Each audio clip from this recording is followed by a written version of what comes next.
Good morning, my brothers and sisters. Welcome to episode 79 of Be With Me in the book of Acts. I'm going to title today, Striking Angels.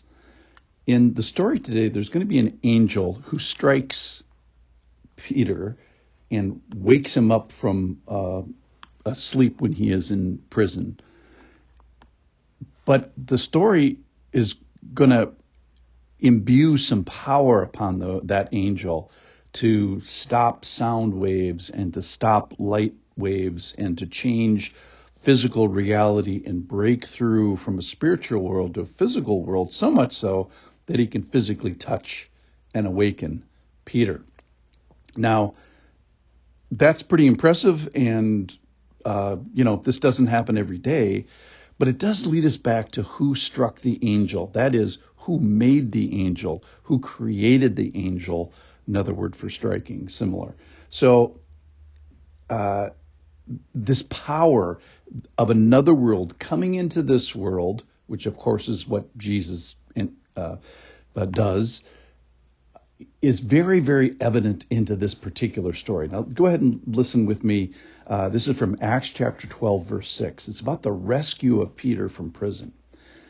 Now, when Herod was about to bring him out, on that very night, Peter was sleeping between two soldiers, bound with two chains, and sentries before the door were guarding the prison.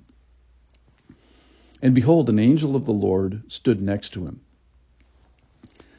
So, poof, an angel is in the prison, having passed through doors or whatever, and a light shone in the cell. So the angel came with light. And then here he touches Peter, strikes Peter. He struck Peter on the side and awoke him, saying, "Get up quickly," and the chains fell off his hands. So he enters into a verbal world, he enters into a physical world where the chains fall off, and later a gate is going to open up. Verse 8, and the angel said to him, "Dress yourself and put on your sandals."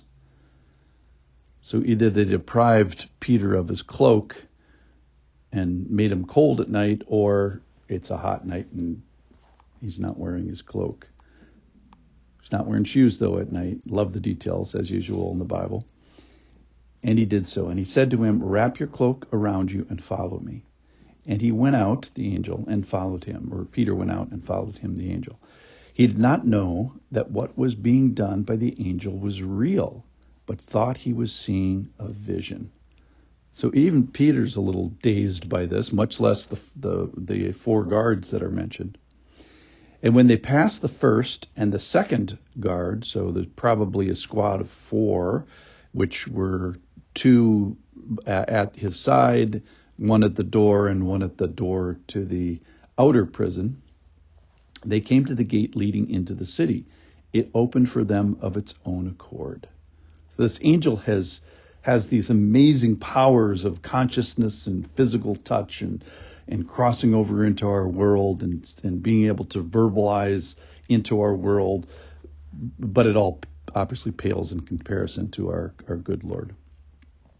And they went out and went along one street, and immediately the angel left him. So then Peter gets full consciousness here in verse 11. When Peter came to himself, he said, Now I am sure that the Lord sent his angel and rescued me from the hand of Herod and from all that the Jewish people were expecting, which was, by the way, death, because that's what they did with Stephen, that's what they did with Jesus, that's what they did with James, the brother of John, at the first part of this chapter 12. So the four soldiers are going to give their life in exchange for the life that Peter gets here. Okay, when he realized this, he went to the house of Mary, the mother of John, whose other name was Mark. So we have an introduction here to a man called John Mark, who plays a really important future here in the book of Acts. I'll just summarize. Number one, he goes on the first missionary journey with Paul and Barnabas. But he also causes a dispute between Paul and Barnabas and kind of gets kicked out of the missionary journey. But this is a long arc of John Mark, and this is the first moment of it.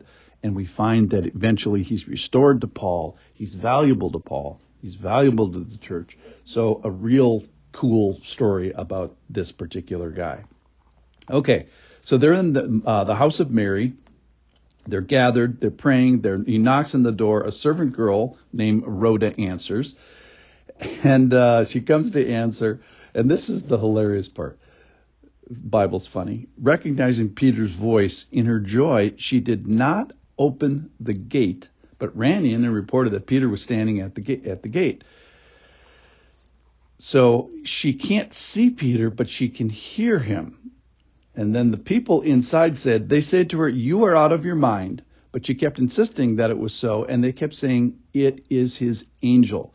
So get this, the people there are convinced Peter was in such trouble that there's no way that he could be freed from the prison. But it would actually be more likely that Peter's angel, or an angel that has his voice or something, or is assigned to Peter, that it would be the angel outside the gate and not Peter. Well, that's not what happened. So Peter continues knocking, and when they opened, they saw and were amazed. But motioning them with his hand to be silent, he described to them how the Lord had brought him out of the prison. And he said, "Tell these things to James," this is the brother of Jesus, James, "and to the brothers and to the other Christians." Then he departed and went to another place. So Peter doesn't stay there. He goes to another place. Actually, we don't know where that is. It might be even Rome. But James, from this moment in time, takes over the authority or the prominence in the Jewish church. Now, when the day came, there was no little disturbance among the soldiers over what had become of Peter. No kidding, and here's why. Verse 19, "And after Herod searched for him and did not find him, he examined the sentries and ordered that they should be," wait for it, "put to death. And he went down from Judea to Caesarea and spent time there." All right, just a couple of things. Funny thing, in her joy, she doesn't open the gate. That's hilarious. James leads the Jerusalem church. We get an introduction to John Mark. But here's the thing that struck me today. The closeness of the other world, where consciousness is changed, light is changed, sound is changed, touch is changed. Things that are important and familiar to us get changed.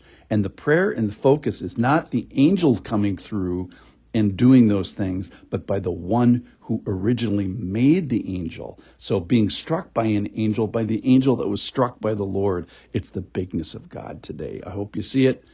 I hope you enjoy it. I'll see you tomorrow. Thanks for listening.